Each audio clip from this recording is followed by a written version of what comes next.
What's up, everybody? This is Johnny Basement.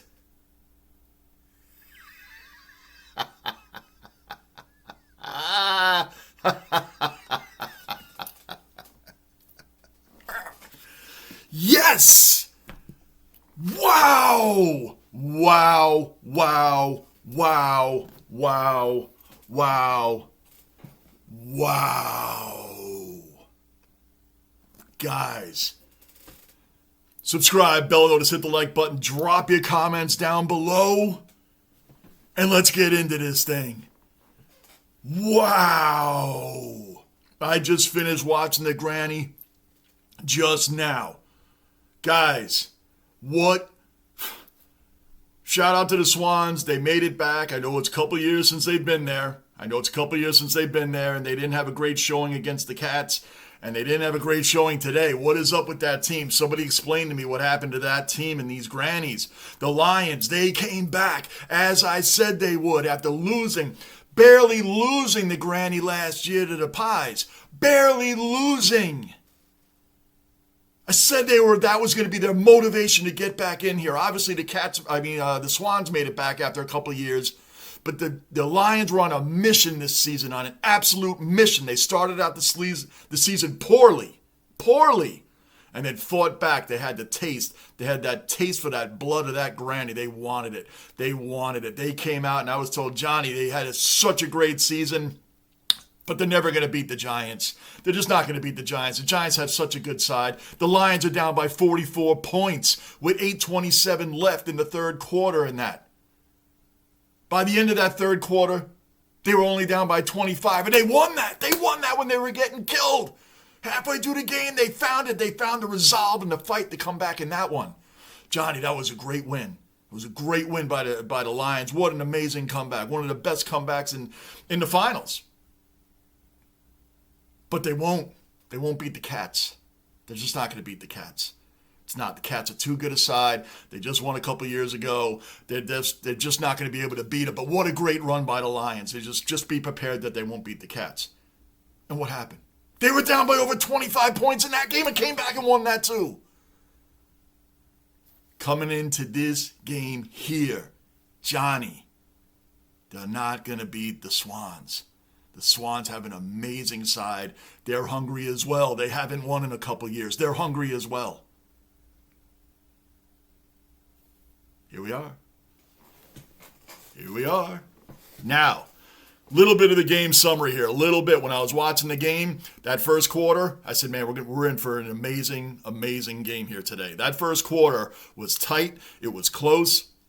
And my favorite term that I've now discovered that I'm using, B's that should have been G's. B's that should have been G's. Danaher and Cameron. B's that should have been G's. I'm talking about easy marks. Setups should have been goals. The Lions should have been out right out the gate. Should have been out 13-0 right off the bat. How these guys missed these three goals, I don't know. So that made me nervous right there because then you guys know I take my notes.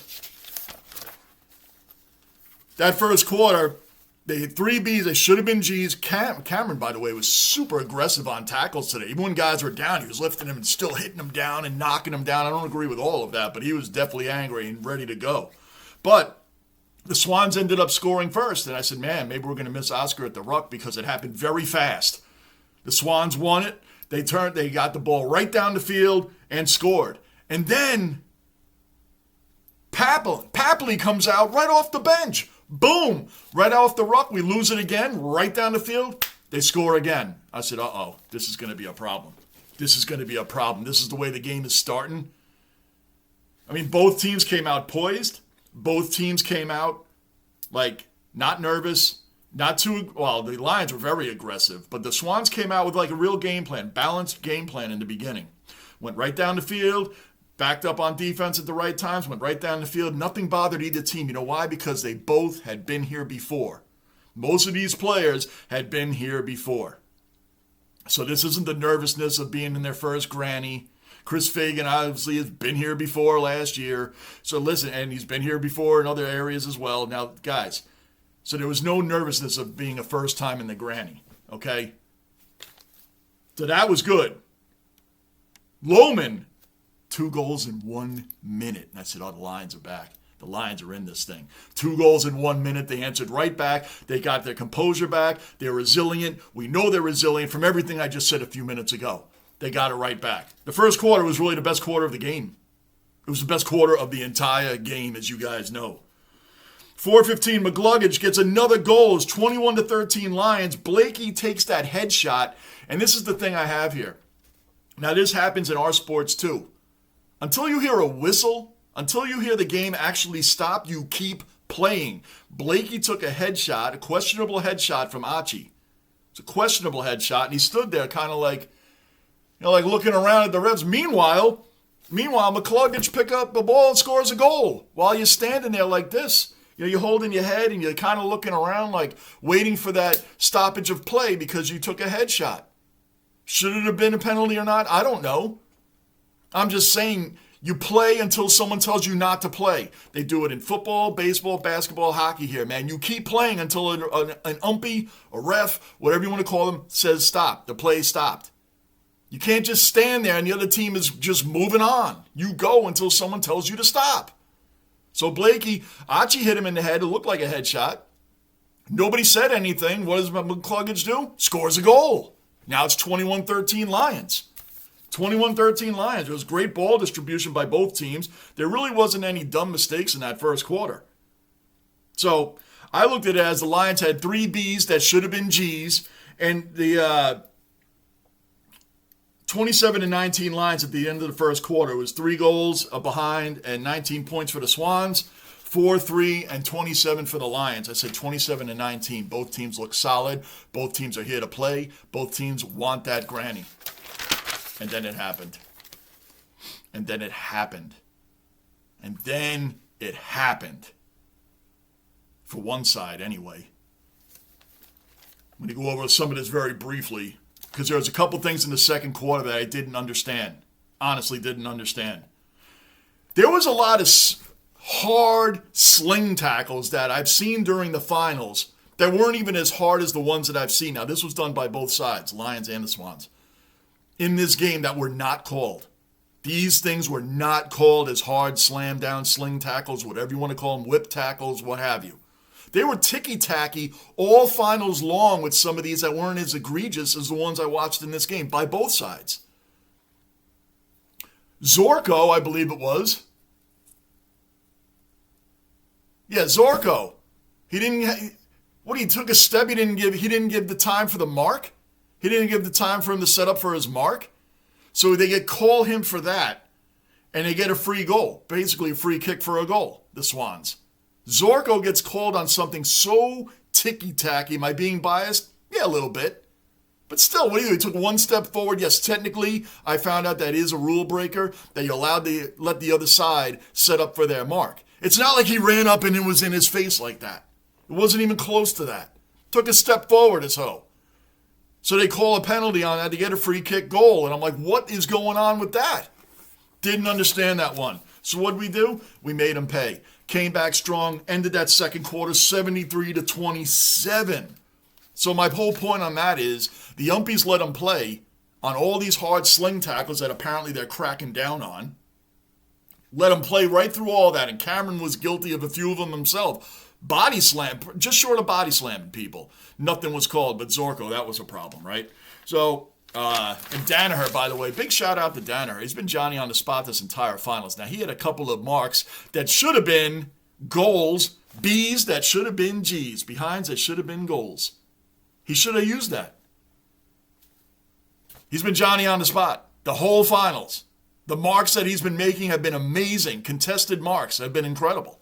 I've been very impressed by Joe Danaher this entire time. And actually with this whole time that he's been on the Lions. Guys, I've only been in this season. This is only my second season. Only my second season. Can you imagine? This is the first team that I chose before the 2023 season that you guys know. I had the video February, March of 2023, before the season started. I was going into my first footy season. I chose the Lions because I liked the team that they had together. They had some good quality veterans, and they were having some good young players like Will Ashcroft. And by the way, since his ACL tear and coming back from that, They're 10-2 since he's come back. And also, the Lions are the first team to win 23 first quarters in the season. The announcer said that. That's amazing. They're the first team that win 23 quarters in a season. 23 first quarters. First quarters. At quarter's end. They're the first team to win 23 in a season. Is that true? Or is that just... Yeah, I guess that would be true. It's what he said, so I'm just repeating it. So, 73-27 Lions. They have a 45-point lead. So I'm sitting back, right? No. The Lions have come back and shown resiliency through the finals to this point, as I said in the beginning of this. They've been showing the resiliency right off the bat, so why would I be comfortable with a 45-point lead? I wasn't comfortable with that. Charlie Cameron comes out right away with an easy mark. He was thrown down before he had an attempt to get the mark. He wasn't even allowed the attempt. He was tackled, thrown to the ground. Well, not thrown. I'm exaggerating a little bit. He was basically put to the ground before the ball got to him to make the mark. Gets the free kick. And I mean an easy free kick. I think he was like 35 meters out and he missed it. I said, oh, no. No. Please don't. I'm like, how did he miss that? And then we had another missed mark right after that. Another missed goal. So now it's 2 behinds and I'm like, here we go. Can the Lions let the Swans hang around? I know what it looks like when a team hangs around. We've spoken about this many times, guys. It happens in all sports. You let a team hang around. What happens? Prevent defense prevents you from what? Winning. Huge leads early in sports, huge leads early aren't always great. They're not always great. The other team might feel a little embarrassed, and then they start getting a little leeway because the other team, when you're on a prevent defense, for those that don't know, I'm calling it prevent defense because that's what we call it over here. You guys might have a different term for it, but it's the same concept. Take your foot off the gas, drop back, and now the other team starts just taking the space that the defense is giving them. All right, you're going to give us this? We'll take this. We'll take this. We'll take this. Uh-oh, momentum starting. Uh-oh, we score a goal. Uh-oh. Now we're that much closer to tying this game up. This never got to that point, but I'm saying this is how the Lions came back in their other 2 games. You drop back and the other team just starts taking the space you're giving them. Just take what they're giving you. That's the term. Just take what they're giving you. Move it up, move it up, move it up. Didn't happen here, but I was worried because we had a couple of behinds in the beginning of the third quarter. That should have been goals. I said, man, don't let the Swans team hang around. Don't let them hang around. The best analogy, I love to give you guys analogies, is a closer in baseball. A closer comes in, generally in the 9th inning, with a 1-run lead, and they usually are like lights out. They're in that spot. They're not great for long distance in the game, but they're great for that 1 inning. Closers are literally exactly what their name is. Closer. They close the game out. But sometimes when you put that closer in with a 4 or 5 run lead, and you just have to get 3 outs, they've admitted they don't have the same mentality because they're like, oh, all right, well, the game's not close. It's a different mentality. Well, the game's not close, so let me try maybe I'll try a couple pitches I wouldn't normally do if it was a 1-run lead. Then all of a sudden, people get on base, run just scored, and now it becomes a sweat fest, and now this pitch count goes up to the point where he's not used to being in a game that long. And then you got to take him out and bring in somebody else that isn't used to being in a pressure situation to where that closer normally would have been in that situation, like knowing how to handle a 1-run lead in a pressure time of game. You might be now you've wasted that guy, and you got to bring in another guy that's not used to doing it in that situation, and he let the game get away. And that's what I was worried that the Lions were going to do here. Oh, we got this huge 45-point lead. But they know they're a team that comes back from that, so they weren't going to let that happen. The end of the third, by quarter's end, 34 points for the Swans, 107 for the Lions. And by the way, shout out to Loman the Showman. You don't give yourself a name and not live up to it. He gave himself the name Loman the Showman. 3 goals in the first half, 4 goals overall. Loman the Showman. Huge name, huge game, huge first half. You don't give yourself a name. If you give yourself a name, not the media, not the fans, you personally give yourself a name, you better live up to it. And he did. He did. Loman is looking great. I'm loving this kid, man. This kid is full of fire, pizzazz. He's looking really, really good. Really good. I knocked him on the last series against the Cats for not hitting goals that, hit behinds that should have been goals, and I wasn't sure if he could handle the pressure. Well, he proved me wrong. He definitely can handle the pressure. Wow. They came through strong in this game. I'm telling you, man. I am telling you. For the Swans to be the number one on the ladder, for the Swans to be angry about getting embarrassed against the Cats, you would think they'd come out today, which they did in that first quarter.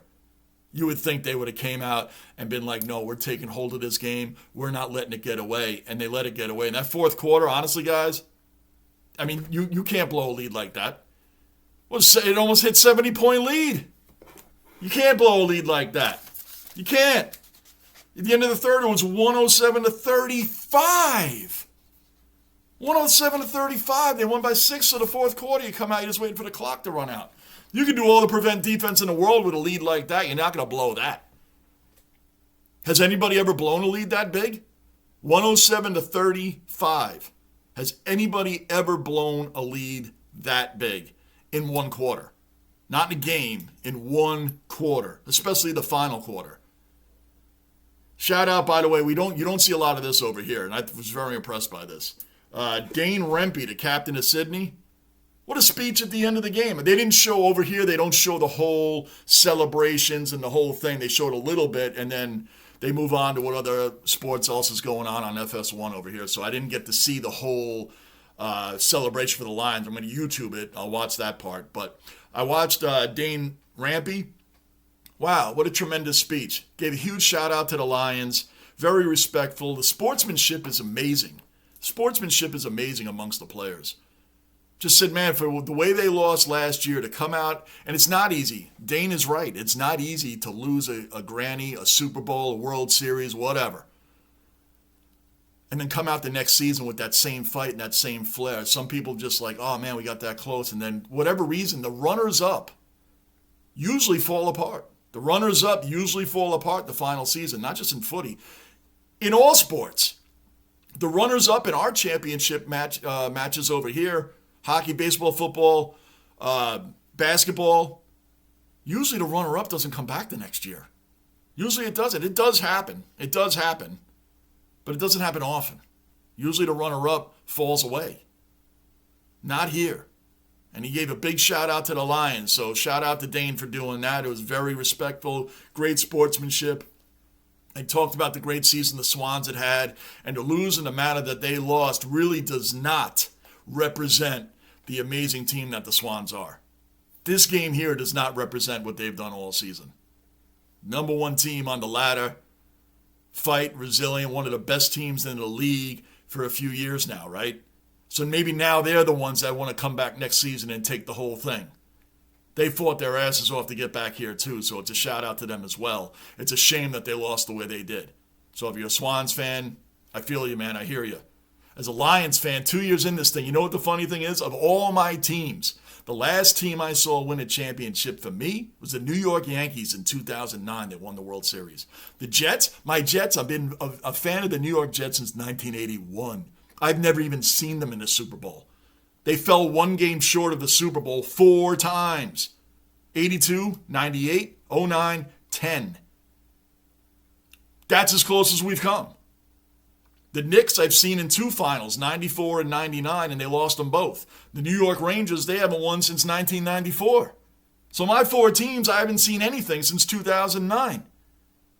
The Lions, I'm 2 years in, and they win. They win the whole thing. Guys, subscribe, bell notice, hit the like button, drop your comments down below. I'll be doing some footy things over, just videos and stuff over the course of the off season. And now I understand, by the way, I've already told you I understand how important goals are to behinds. But I've also understand there's 2 seasons in footy. Footy season and waiting for footy season. I get it now because now I can't wait for April. I cannot wait to get footy season going again. Guys, I'll be here all year long. I do all the other sports. Check me out anytime, and we're going to be jumping into Bathurst. I'm trying to get the Bathurst V8 Supercar race on here as well. I'll see you all in the next video. Thank you so much for your support. Please drop your comments down below. Lions, Lions, Lions, Lions. I got to learn their song by heart, and I'll sing it on here, and you guys will throw up. Maybe I'll do that. Maybe I'll learn it and just do it here one day. Thanks again, guys. I'll see you on the next one. I'm Johnny Basement, and I am out.